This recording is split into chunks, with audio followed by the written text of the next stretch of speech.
نحمدہ و نصلی علی رسولہ الکریم اما بعد اعوذ باللہ من الشیطان الرجیم بسم اللہ الرحمن الرحیم۔ محترم سامعین اور پیارے ویورز، السلام علیکم ورحمۃ اللہ وبرکاتہ۔ امید کرتا ہوں آپ سب لوگ خیر و عافیت سے ہوں گے، اور دعا ہے رب جلیل سے آپ جہاں بھی رہیں خوش رہیں، آباد رہیں، ہنستے مسکراتے رہیں، آمین۔ عادتیں نسلوں کا پتہ دیتی ہیں۔ ایک بادشاہ کے دربار میں ایک اجنبی نوکری کی طلب کے لیے حاضر ہوا۔ قابلیت پوچھی گئی تو کہا سیاسی ہوں۔ بادشاہ نے اپنے نسلی گھوڑے کے لیے پوچھا تو کہا یہ نسلی نہیں۔ پھر بادشاہ نے اپنے لیے پوچھا تو اس نے کہا کہ جان کے امان پاؤں تو بتاؤں۔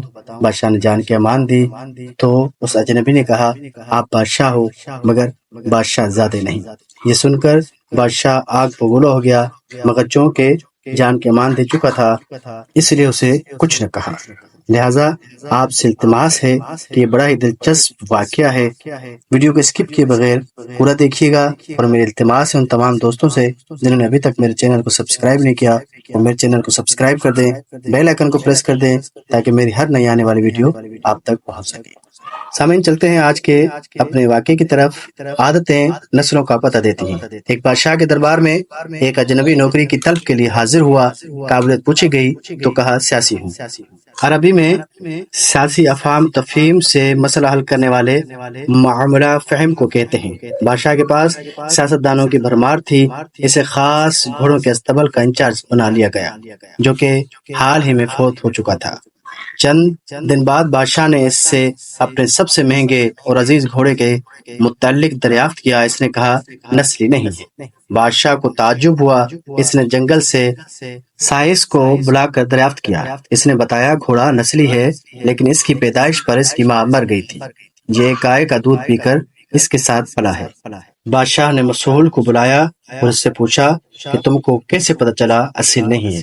اس نے کہا جب یہ گھاس کھاتا ہے تو گایوں کی طرح سر نیچے کر کے، جبکہ نسلی گھوڑا گھاس منہ میں لے کر سر اٹھا لیتا ہے۔ بادشاہ اس کی فراست سے بہت متاثر ہوا۔ مسحول کے گھر اناج، گھی، بنے دمبے اور پرندوں کا اعلیٰ گوشت بطور انعام بھجوایا۔ اس کے ساتھ ساتھ اسے ملکہ کے محل میں تعینات کر دیا۔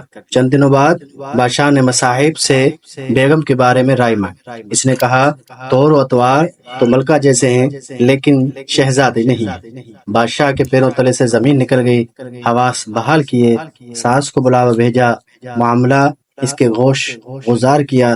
اس نے کہا حقیقت یہ ہے کہ تمہارے باپ نے میرے خاوند سے ہماری بیٹی کی پیدائش پر ہی رشتہ مانگ لیا تھا، لیکن ہماری بیٹی 6 ماہ ہی میں فوت ہو گئی، چنانچہ ہم نے تمہاری بادشاہت سے قریبی تعلقات قائم کرنے کے لیے کسی کی بچی کو اپنی بیٹی بنا لیا۔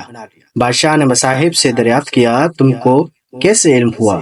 اس نے کہا اس کا خادموں کے ساتھ سلوک جاہلوں سے بدتر ہے۔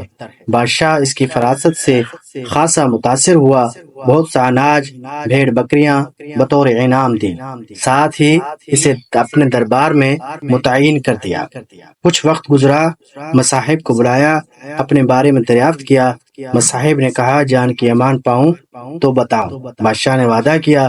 اس نے کہا نہ تو تم بادشاہ زادے ہو نہ تمہارا چلن بادشاہ والا ہے۔ بادشاہ کو تاؤ آیا مگر جان کے امان دے چکا تھا، سیدھا والدہ کے محل پہنچا۔ والدہ نے کہا یہ سچ ہے، تم ایک چرواہے کے بیٹے ہو، ہماری اولاد نہیں تھی تو تمہیں لے کر پالا۔ بادشاہ نے مصاحب کو بلایا، پوچھا بتا تجھے کیسے علم ہوا؟ اس نے کہا بادشاہ سلامت، جب کسی کو انعام و اکرام دیا کرتے ہیں تو ہیرے، موتی، جواہرات کی شکل میں دیتے ہیں، لیکن آپ بھیڑ بکریاں، کھانے پینے کی چیزیں عنایت کرتے ہیں۔ یہ اسلوب بادشاہ زادے کا نہیں، کسی چرواہے کے بیٹے کا ہی ہو سکتا ہے۔ عادتیں نسلوں کا پتہ دیتی ہیں۔ عادات، اخلاق اور طرز عمل خون اور نسل دونوں کی پہچان کرا دیتے ہیں۔ سامعین، امید کرتا ہوں آج کا چھوٹا سا قصہ آپ کو پسند آیا ہوگا۔ ویڈیو کو لائک اور شیئر ضرور کر دیجیے گا۔ اپنا ڈھیر سارا خیال رکھیے گا۔ اگلی ویڈیو تک کے لیے مجھے دیں اجازت۔ اللہ حافظ۔